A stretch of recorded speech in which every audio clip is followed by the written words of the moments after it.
আমার বড় আপু আজ 5 মাস হলো মারা গেছে। তার 6 বছরের সংসার, দুটো বাচ্চা রেখে গেছে। একটার বয়স 2 বছর, একটার বয়স 18 মাস। আমার দুলাভাই হিমশিম খাচ্ছিল এই বাচ্চা দুটো নিয়ে। সে চট্টগ্রাম কলেজের এক প্রফেসর। আমার আপুও এক স্কুলের টিচার ছিলেন। ঠিক আছে, তাদের সুখের সংসার ছিল দুজনের।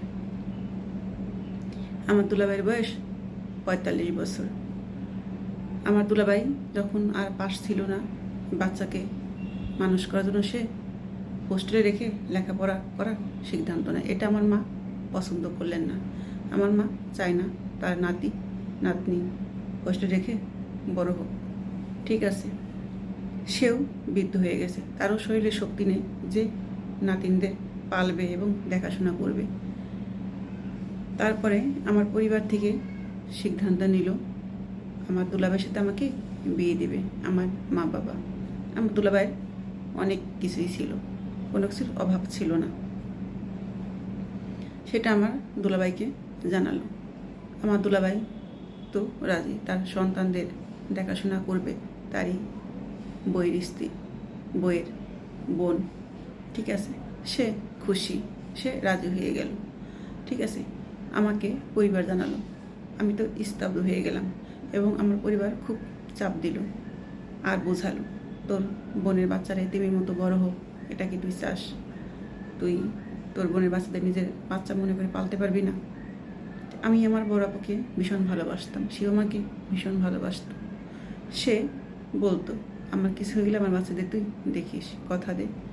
আসলে আমি বলতাম, আপু অবশ্যই, আমি তোমার কিছু হয়ে গেলে আমি ওদের নিজের সন্তানের মতো করেই দেখব, তুমি এটা নিয়ে ভেবো না, আর তোমার কিছু হবে না, তুমি সুস্থ থাকবে, ভালো থাকবে, আমি এ দোয়াই করি।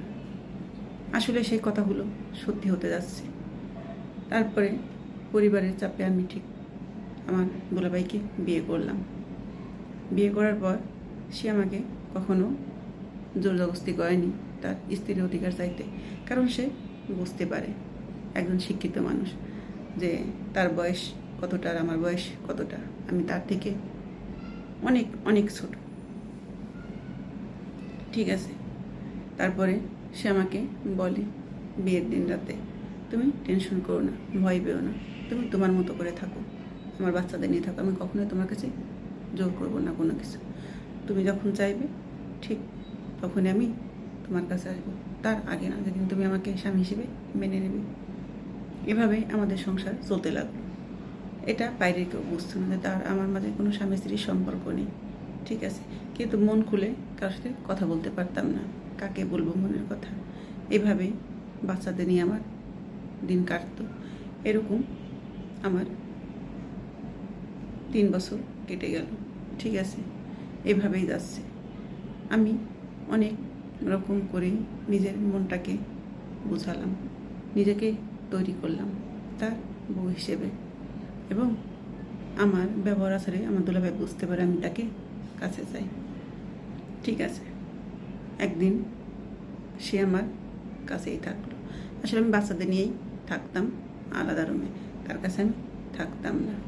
ঠিক আছে, যখন সে বুঝতে পারলো আমি তাকে চাই, কিছু করার নেই, আমি তো আর এই সংসার ছেড়ে যেতে পারবো না। ঠিক আছে, বাচ্চাদের নিয়ে আমার সারাটা জীবন এখানেই কাটাতে হবে। তাহলে এখন আমার যথেষ্ট বয়স হয়েছে, বুদ্ধি হয়েছে, এবং আমি বুঝি স্বামী কী জিনিস।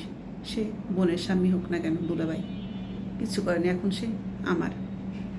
যখন আমি এটা বুঝতে পারলাম তখন আমি তাকে কাছে পেতে চাইলাম, এবং সে বুঝতে পেরে ঠিক আমাকে কাছে টেনে নেয়।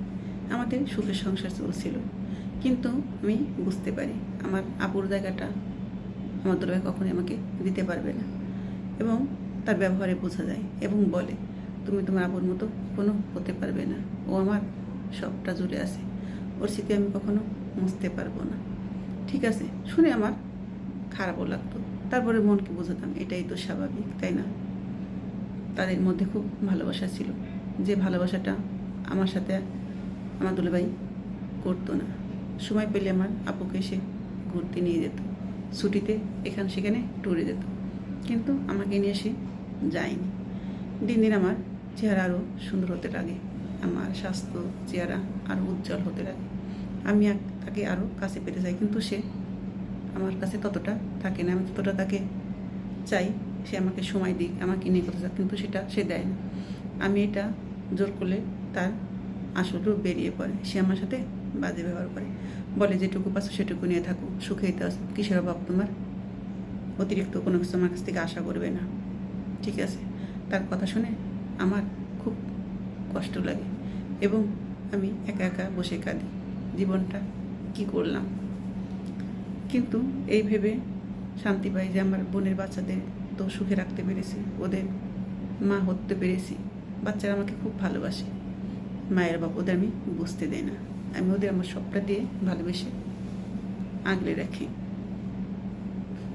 ঠিক আছে, যখন আমি বাচ্চা নিতে চাই তখন আমার দুলাভাই বলে বাচ্চা তো আছে, আর কিসের বাচ্চা। ঠিক আছে, তখন আমার আরও খারাপ লাগে। তখন বলে তোমার বোনের বাচ্চাকে তুমি নিজের বাচ্চা মনে করো না, সেই জন্যই তুমি বাচ্চা বাচ্চা করছো। আমার বাচ্চা লাগবে না, আমার এই বাচ্চাই যথেষ্ট। ওদের মনের মতো মানুষ করো, ওরাই তোমাকে দেখবে। তখন আর আমি কিছু বলতে পারি না, বুকের ভিতরটা ফেটে যায়। যতই হোক, ঠিক আছে, নিজের সন্তান কেনা চাই, যতই আমার বোনের বাচ্চাদের নিজের বাচ্চা বলে মনে করি, মায়ের সাথে সব মেয়েই পেতে চায়। আসলে আমার দুলাভাই চায় না আমি বাচ্চা নিই। ঠিক আছে, তারপরে আমি জোর করে আর কিছু বলি না। এভাবেই দিন যাচ্ছে। আসলে কিছু করার নেই, ভাগ্যে আমার এটাই ছিল, তাই আজ বড় আপুর স্বামী, আজ আমার স্বামী। তা না হলে এমন কেন হবে? জীবনটা তো অন্যরকম হতে পারতো, তাই না? আমার আপুটা বেঁচে থাকতো, তাহলে আমার জীবনটা অনেক সুন্দর হতো। এটা ভাগ্যে ছিল, তাই হয়েছে। এভাবেই আমার জীবনটা কাটাতে হবে। ঠিক আছে, না পাবো স্বামীর মনের সবটুকু ভালোবাসা, ঠিক আছে, না পাবো মাতৃত্ব স্বাদ।